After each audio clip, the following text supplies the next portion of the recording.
My trip to Mississippi for the 50th anniversary of Freedom Summer 1964 was very eventful, and one of the best events was going to the Nissan plant and walking and marching with Danny Glover and the Nissan workers, and Derek Johnson, the president of the NAACP statewide in Mississippi. And it actually got me prepared for the walk that I did with the mayor a couple of weeks later from right here in Belhaven to Washington, D.C. And I remember being with Danny Glover all day and being amazed that he would be able to do all the amount of walking that he did. So it inspired me to be able to stay with the mayor most of the way to Washington, D.C. We were talking about the sort of the negative feelings that people have about labor in America today. It's sort of been politicized into something that's associated with the Democratic Party, and so if you don't like them, then you don't like labor. And I was wondering how you think that came about. Well, it's amazing that working people have been turned against labor unions. I mean, it shows the power of wealth and privilege, that they can take an issue like labor unions and labor organizing, which gives working people more money for the labor that they do, and turn those very same people against labor unions. So whatever flim-flam they have used to equate labor with the Democratic Party, it has to be dispelled. And what happens now is that the right-wing Republicans are putting so much pressure on working people, especially poor and working-class white Southerners, that they're beginning to see through that. And I think the workers at Nissan have seen that. And the labor unions themselves are invigorated. They're moving in a direction that equates civil rights with labor rights. Labor organizing and civil rights and human rights is all the same issue. And it's something that we have to be concerned about, and it's something that we have to address. And I like the way that the Nissan workers in Mississippi are addressing it. Labor unions are more and more doing labor organizing as community organizing. And there's no difference, as Reverend Barber here in North Carolina points out, between civil rights and labor organizing. So as we do all of these things, we do it together. And it's going to be a powerful movement in this country to win back poor and working class people all over the country, because they have been taught not to like labor unions. Why would they want to be against something that gives them more wages for the work they do? Even the capitalist system is trying to figure out ways to get more money into the hands of people because we have a consumer economy. How about increasing wages? How about increasing the minimum wage? So there are ways to do this, and labor unions are coming together with civil rights organizations. In North Carolina, for instance, and in Mississippi, under Reverend Barber and under Derek Johnson, we have coalition politics now that's coming back together and putting poor and working class white people together with black brothers and sisters, gay and straight, old and young, I mean, we're putting together a coalition now that can really begin to amass some power. Right now it seems to be a low point, but the Nissan workers in Mississippi, with people like Danny Glover and others, are leading the way. In 1967, when we started the GROW project in Mississippi, that was called grassroots organizing work. We also call it Get Rid of Wallace. And the white people who had been working in SNCC and the other civil rights organizations in the Deep South began to develop strategies and work with the white community in the South, poor and working class white Southerners. And it was just naturally that we would move from civil rights organizing to labor organizing. And we worked with pulpwood cutters, catfish processing plants, poultry plants, all over Mississippi, all over the Deep South, and we organized thousands of working people, white, to get together with their black brothers and sisters who already had some experience in the movement, knew how to organize, knew how to do publicity, and they began to work together to their own benefit. Why is it that labor is the glue that you used to try to bring black and white together? Well, we understood at the time we were developing the Grow Project that in order to reach white Southerners, we had to reach them on a material basis. It had to be for their own benefit because everybody had told them that civil rights is taken away from them. But what they needed to understand was that civil rights, or the denial of civil rights, had impoverished them. You had poor schools, poor labor unions, poor health care. We've got a good congregation of birds here. Birds seem to agree. Hey, quiet. Quiet. Good, we can control nature. Anyway, it was obvious that we had to have a material approach to white working people, and poor and white working class people in the South. And it was natural that we would do labor organizing because that's what they needed most desperately. And they could see that they needed an increase for the price that they were paid for pulpwood. It was a dangerous job. It was very low paid. It was a form of peonage. It was a successor system to the sharecropping system. So when you had poor whites and poor blacks getting together in the same industry, they developed a power that the Southern ruling class couldn't deal with. And we knew it could be done 50 years ago. It's being done now. But somehow or another we keep getting set back because wealth and power through advertising can make you buy a car that you don't need, and it can make people turn away health care that they do need. Isn't that incredible? So yeah, there was a backlash against your efforts with Grow and efforts around the country to unite African Americans and white people who may have been divided in terms of how they viewed the civil rights movement. You saw that that was a deficit. You needed to unite those communities, and then there was a backlash. And how did they implement that backlash? Well, the backlash was implemented at the highest levels of American capitalism, and that's when Reagan decided to develop the Southern strategy. The Democrats were no longer reliable on race. The Republicans would be reliable on race. So almost overnight, as LBJ predicted, the South switched from being solidly Democrat to being almost solidly Republican. That strategy has worked, and it has made working people vote against their own economic interests. But that's changing now. They're beginning to challenge that because here in North Carolina and in Mississippi, we have extreme right-wingers who have such a program of ideology that they're hurting the very people that they supposedly represent, poor and working class white Southerners. And the white Southerners say now, well, you're shooting at the black people and gays and immigrants and the strange people, and you're hitting us. So we're getting together now with people like Derek Johnson, like the Nissan workers in Mississippi, and like Reverend Barber and Adam O'Neill, the mayor here in Belhaven. We're getting together and developing a power that they can't stop. The power of the people is greater than wealth and the man's machine. But it requires a unity that is often elusive. Well, the unity is so elusive because people continue to be bamboozled into voting on social issues against their own economic interests. So in the sense that we could all get together on the things we agree on, I walked with a white Republican mayor of this town from this town to Washington, D.C., 273 miles. We had a lot of time to talk. And we said that actually people who all share the same problem should get together and do something about it. Agree to disagree on the things we disagree on, but where we can agree, let's work together. That's the power of a new people's movement.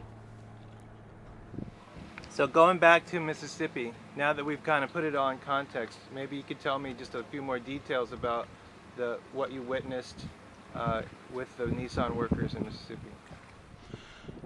Well, I witnessed when I was in Mississippi for the 50th anniversary of Freedom Summer, that workers, no matter where they are now, in Mississippi or wherever else, they're willing to do more adventurous things than they were before because they see that the system has failed them.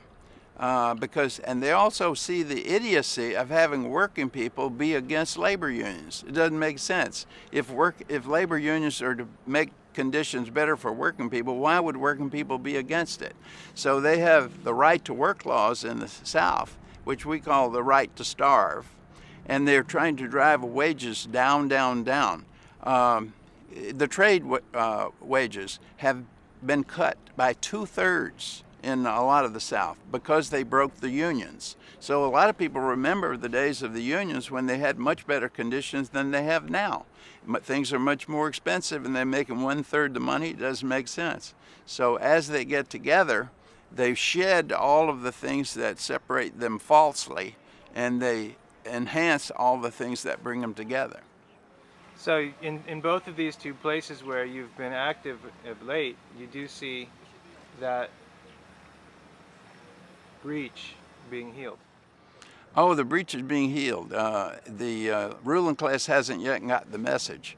But we expected last night, we had our first nonviolent workshop here in Belhaven, North Carolina. We expected maybe a dozen people, and we had 3 or 4 times that many. We have now a whole community that is mobilized across race divides, across age divides, gender divides, a unity of people that has seldom been seen before in the Deep South. And I think people are watching what's happening here. It's very hard to break through in national news, but we have media people that have done extremely well on that. Don't ever start a walk from Belhaven, North Carolina to Washington, D.C. When a plane gets shot down over the Ukraine, when Israel attacks the innocent people of Gaza. Don't do any of those things and expect to break through the news. But this little mayor in this little town broke through the news, and people are watching what's happening. Anything else that you want to add to sum it up? I just want to sum this up. There's all kinds of celebrations of the 50th anniversary of Freedom Summer, and the best legacy of Freedom Summer is doing civil rights and labor organizing now. We're building the future. It's based on the past, but if you're only talking about the past, you're not doing what's necessary. So all of these celebrations need to bring in people like Dr. Barber, bring in people like Adam O'Neill, the mayor here in Belhaven, and to be able to talk about what's happening now. That's what's important. It's based on the past, but it's building the future.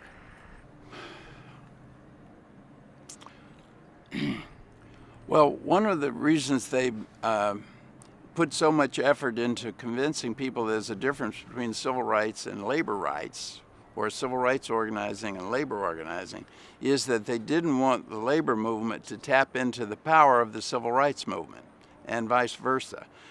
They have traditionally been allied. And so if you can bring a wedge between traditional allies, you weaken them both. So it's taken us a long time to come to this point, and organized labor has been weakened incredibly. Number one, by thinking that they can have a corporate type of labor organizing and not a community-wide type of organizing. So many of the labor unions now, especially the more progressive ones, are coming to the community organizing model of labor organizing. And we certainly have the community organizing model of civil rights. So when you get those two together, along with the faith community and the new type of media that we have, you have an irresistible force. Doesn't matter how much money that you have, doesn't matter how much power that you have. You cannot match the power of an aroused people. And you said also that a conclusion had been drawn that the Democratic Party could no longer be relied upon when it comes to race. Can you elaborate on what caused people to draw that conclusion?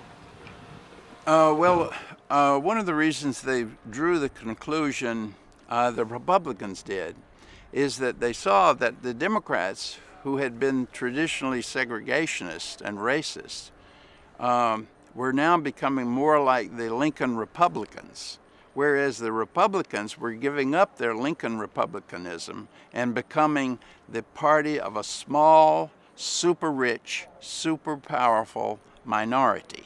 The Republicans chose to be an oligarchy.